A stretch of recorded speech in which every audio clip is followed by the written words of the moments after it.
Okay, so this video is going to be looking at a few practice problems dealing with Boyle's, Charles, Avogadro's, and the combined gas law. So we're going to be looking at some word problems from the Schoology assignment, and then figuring out the process to solve those, figuring out which equation to choose, what the question's asking for, and then we'll work any conversions we need to have. So just as a review, volume has to be in liters.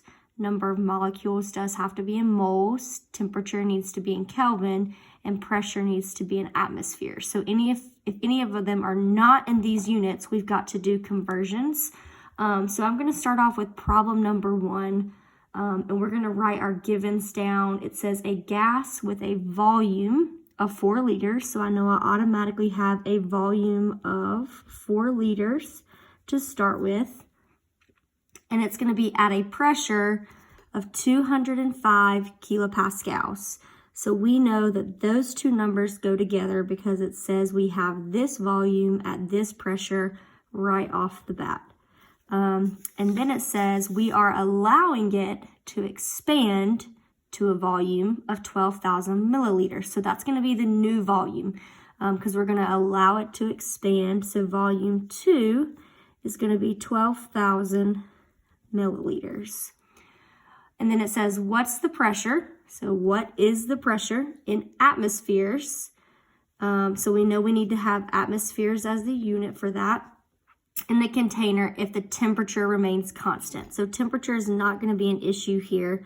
We're looking for pressure. And then it tells us we need 2 sig figs for our final answer, which we know because we have 2 sig figs here, which is the least amount out of all of these. And that one's 2 as well. So we've got volumes, a starting volume and a starting pressure, and we've got an ending volume with an ending pressure. So if we go back up to the top here and we're looking at the 4 equations that we have, we would have to use Boyle's law because we don't have temperature, we don't have moles, and so that would also rule out this one. So we'd have to use that. And now we need to check our units. This volume's in liters, so it's good. This is in kilopascals, kPa, but it needs to be in atmospheres. So we're going to have to fix that. And then here, this is in milliliters, and we need it in liters. So we're going to have to fix that as well. So I've went ahead and written conversions down for you to kind of help you just see where we're getting these from. So this one's good. Here, we've got to take, and this was a lesson we did for conversion. So remember, it's 205 kPa. Our given always goes in the top left. And then we're just going to set up kind of one of those conversion setups where we have our given on the bottom. So our measurement says for every 1 ATM, I have 101.3 kPas. So since kPas are on the top left, I need kPas on the bottom right so that they cancel out because we're trying to convert to ATMs. So those would cancel. And now we would have 2.02369 ATM. And it does keep going. I just went ahead and cut it off there because it was just an easy place to do that. And it would give me enough sig figs to make sure my final answer was right. So now I'm converted to ATMs here, but I'm in milliliters. So I need to say 12,000 milliliters divided by 1,000 will give me liters, and that is going to give me 12 liters. So now I have the numbers I can work with, and we're looking for pressure. So I'm going to go ahead and plug those into my equation. Again, we're just using that one right there, the Boyle's law. So that is P1 V1 equals P2 V2. And I'm just going to pull these numbers straight from up here. So P1 is going to be 2.02369 atmospheres. And that is going to be times my V1 of 4.0 liters. And I set that equal to my P2, which I don't know, times my V2, which I found to be 12 liters. So make sure you go back to those conversions that you did. Don't accidentally pull these numbers over. So now it's just a simple, algebra equation where we have to get the variable by itself Don't get confused with the other units. Those are just units. This is our variable here. So we're going to divide both sides by 12 liters. That will cancel out, and so do our units. Remember, units also follow math principles. So over here, my L's will cancel out. I'm left with atmospheres, which helps me know that I did the problem right because I'm looking for pressure, and that needs to be in atmospheres. And now we multiply these two numbers. So you're going to multiply and then divide by 12. So multiply and then divide by 12. And you're going to get something that looks like this, 0.674564. But if you remember in the beginning, we only wanted 2 sig figs. And this is just a leading zero. It does not count as a sig fig. Our first 2 sig figs are going to be these right here. And we look to the number just beside it to see if we need to round up or round down. And we are going to have an answer of 0.67 atmospheres. And the question asked, what's the pressure in atmospheres? So we answered it correctly.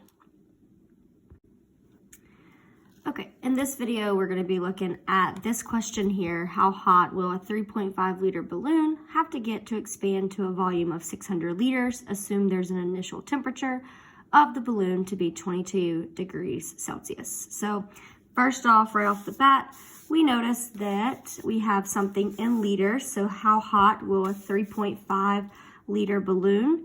And if we go up here to this, liters represents volume. So that means this is a volume. And so we're going to make that our V1 because the balloon is 3.5 liters starting off with. So, and then we want to know have to get to expand to a volume of 600 liters. So that's going to be my V2. We're trying to get to 600 liters. And that told us it was a volume of 600 liters. So we've got this variable, we've got that variable, and then the other one we have is we have a temperature of 22 degrees Celsius starting with. So initial means starting, which means that's going to be my T1. So 22 degrees Celsius. And how hot will it need to get? We don't know. That's what we are going to be looking for.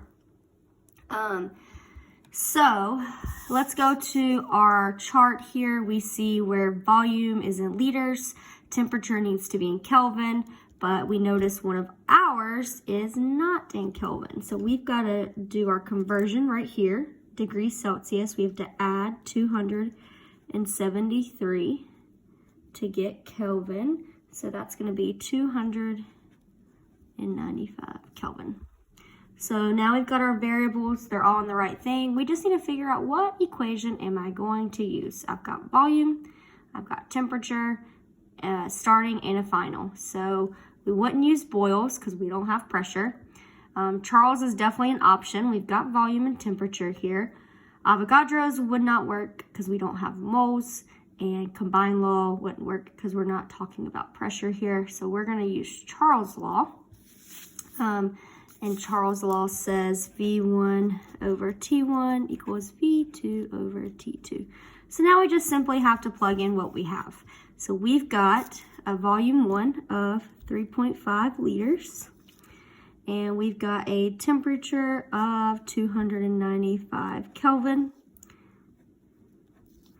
And that is equal to V2, which is 600 liters, and then a T2. So you want to be really careful here if you are using your algebra skills, like moving things over, solving different sides. Remember, this temperature is on the bottom here, so you cannot simply just move the 600 over because that would leave you with a 1 on top. So you would technically be solving for 1 over T2. And you can do that, but you just have to convert that in the end. So if you do it that way, you just be really careful that this is what you solved for, and that's not the answer. So you have to take and plug in your number under the 1. So it'd be 1 divided by whatever you got, and that would do it. So I definitely recommend using the butterfly method for this. it's going to make your life a whole lot easier. So let's go ahead and make our wings. I'm going to start with the red wing. So the red wing is 3.5 times T2. And then our green wing is 295 Kelvin times 600 liters, which equals 177,000 KL. If that confuses you, basically it's just the units also follow, and you'll see them cancel out in just a second, and I'll show you what that looks like. And then here we're going to have our 3.5 liters times our T2. So if we want to get this T2 by itself, we've got to divide both sides by 3.5 liters. Our numbers cancel out along with our units, and they come over here. And our units cancel, and we're left with Kelvin, which is great because we were looking for a temperature, which needs to be in Kelvin. So then it just comes down to saying that T2 is 177,000 divided by 3.5, which you get a really big number, a long number as well. But we know that we're going to look at sig figs. So we have 2 sig figs there, 3 sig figs there, and 1 sig fig here, which means when we are multiplying and dividing, we go by least number of sig figs. So if you're multiplying or dividing, you go by least number. And that means we are limited to 1 sig fig in our final answer. So 1 sig fig would be there. The answer is not 5. Remember, you have to take and still use the same value, like a roundabout. We're saying it's about 50,000 Kelvin. So be really careful about your rounding here and making sure that you're doing least number of sig figs. You do only have 1 sig fig in your final answer. That does not mean it is 5. 5 and 50,000 are 2 very different things. Okay, in this next example, we are going to be doing number 7 from the Schoology homework. It can be a little bit confusing just because there's a couple of conversions and things from your notes that you would have to look at to get what information you have. So let's go ahead and look at the problem. It says if 10 liters of oxygen, so we know we are starting with a volume of 10.0 liters, is at standard pressure. So at standard pressure is 1 atm. So that is the standard pressure. So we would have to go ahead and think about our notes and go ahead and assume that that's what we would have to be using. And then it says it's heated to 512 degrees. So that's going to be our T2. We are trying to get to 512 degrees Celsius. And that's really the only temperature it gives you. So that's when you have to kind of go in and say, okay, let me look at my notes. Standard pressure and standard temperature are 1 atm at 0 degrees Celsius, or also known as 273 Kelvin. So that just comes back to knowing that standard is 273 Kelvin. So that's where we're going to be starting at with our temperature. And then it says, what will be the new volume of the gas? So what's the new volume? What's the V2? If the pressure is also increased, so we're increasing pressure 2 to 1,520.0 millimeter mercury. So that's all of our given values. We've got V1, P1, and T1, V2, P2, and T2. So there's a couple of things I noticed right off the bat. This is in liters, so it's good. This is in atm, so it's good. 273 Kelvin's great, but this is not what we need. So we have to do a conversion really quickly. If we're starting with 1,520.0 mmHgs, we've got to look at our little conversion factor. And remember, we're always trying to get to 1 atmospheres. And so if I have mmHg on the top, that means I need 760 mmHgs on the bottom. That's just the conversion factor, like any other conversion factor you've ever done. And when I do the math for that, when I multiply this times the top, so 1,520 times 1 divided by 760, then I get 2 atmospheres. So there's that conversion. But temperature is also incorrect. We need it in Kelvin, so we're going to take the degrees Celsius and add 273, and that will give me my temperature final, which is going to be 785 Kelvin. So we're trying to go from this volume to some unknown volume. We're going from 1 pressure ATM to 2 ATMs, and then we're going from 273 Kelvin to 785 Kelvin. So that's how I knew which to put 1s and which to put 2s for. The 1s is where I started. The 2 is what I'm trying to get to. So now we can look up here and say, okay, this won't work because I have temperature. This won't work because I have pressure. This won't work because I have moles. So this comes back to knowing your units, right? Because we have liters, pressure, and Kelvin.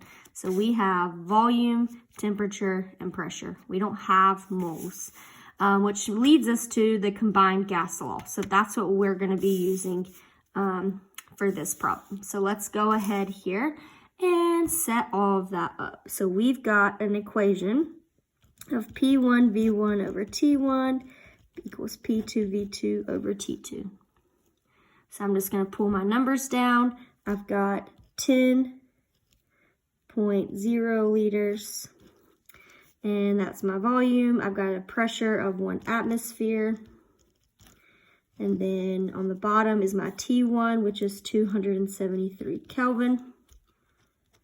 And then I also have a pressure of 2 ATMs, 2 atmospheres, and then a volume of, we don't know, with a temperature of 785 Kelvin.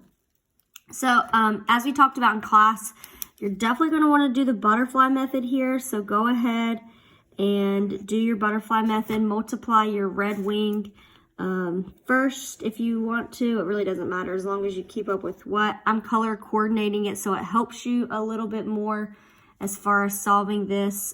So you're going to take and multiply 785 times 1 times 10, and that's going to give you some number here. So you're going to have that number go there, and we're going to set it equal to the other wing, my blue wing. So my red wing is going to equal my blue wing. So I'm going to have this number, 273 Kelvin, times 2 atmospheres times my variable. So you're going to get some number with your V2 in it. And then you're just going to divide both sides by that number on your blue side. This is just basic algebra. Those will cancel out. Divide it by this side. And then you're going to get a number for V2. Okay. Make sure you use 3 sig figs in there. So you need 3 sig figs for that final answer. And remember, it does put your unit for you, but this would technically be liters. So do your butterfly method here. Solve for your unknown variable V2 by canceling out and moving it over, and that will give you the answer. Okay, let's look at one that deals with gases and gives us grams and liters. So we have a beaker is filled with 5.4 grams of oxygen gas in a fixed volume of 4.0 liters. One of the valves opens and there remains only 1.7 grams of oxygen gas. What's the new volume of gas? So we know right off the bat that we have 5.4 grams of oxygen gas. So with that being said, you could go here if you are confused on which one of that falls into place here. Just remember number of molecules in moles. If we're ever in grams, that's what that's talking about, which means we are starting with number of moles of 5.4 grams. Now, it is oxygen gas, so we don't want to forget about Mr. Hofbrinkel, which is our diatomic molecules. So anything that's in Mr. Hofbrinkel has to have 2 of it. They exist as a pair. So that's going to be grams of O2. And that's just stuff we have learned earlier in the year. So then we have a fixed volume of 4.0 liters. So this beaker is filled with this many grams with a volume of that many liters. So that is my volume 1. And then then one of the valves opens, and we are now left with 1.7 grams. So that is going to be my N2, because I'm going to 1.7 grams of O2. And we want to know what's the new volume. We don't know, we want to find out, which means it's going to be in liters. So now we're going to go up to our little chart here. We've got our equations. We've got moles. Well, we're going to get moles. Right now we just have grams, but we've got moles and volume. So we can't use Boyle's law because we don't have pressure. We can't use Charles' law because we don't have temperature. We can't use Avogadro's law because we have moles. And we can't use combined law for the same reasons we couldn't use Boyle's and Charles. So that's going to leave us with Avogadro's law there. So first things first, we do have to convert everything over to moles. You should be pros at this because we have done it so many times. So this is our given value in the top left. And we are converting to moles, so 1 mole of O2. And we are dividing by the molar mass. So if we're in grams, we divide by molar mass to get moles. And since we have 2 oxygens, that's going to be 31.998 grams of O2 per 1 mole. And that gives me a total of 0.168760 moles of O2. For volume, we are in the right unit. We have liters, but for this grams, we're going to have to convert it as well. So we're going to follow the same process because we're still working with O2. And we're going to multiply the top, right? We're multiplying those 2 and dividing by the bottom. So if you don't know how I got that numbers, I multiplied times 1, my given, and then divided by the molar mass because that's how we convert that. So that is going to give me a total of 0.053123 moles of O2. Now I can go and just start plugging things into my formula of V1 over N1 equals V2 over N2. So my V1 is 0.168760 moles. And, oh, I did that backwards. I'll just do that. So my volume 1 is 4.0 liters. And my N1 is right there. And I'm going to set that equal to V2, which I don't know, over my N2.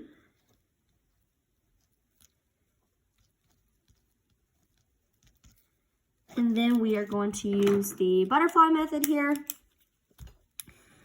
And we're going to crisscross over. So crisscross multiply.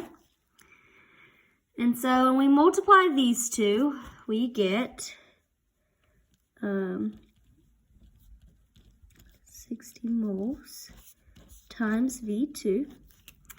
And when we multiply our red wing, we are multiplying 4.0 liters times 0.053123 moles.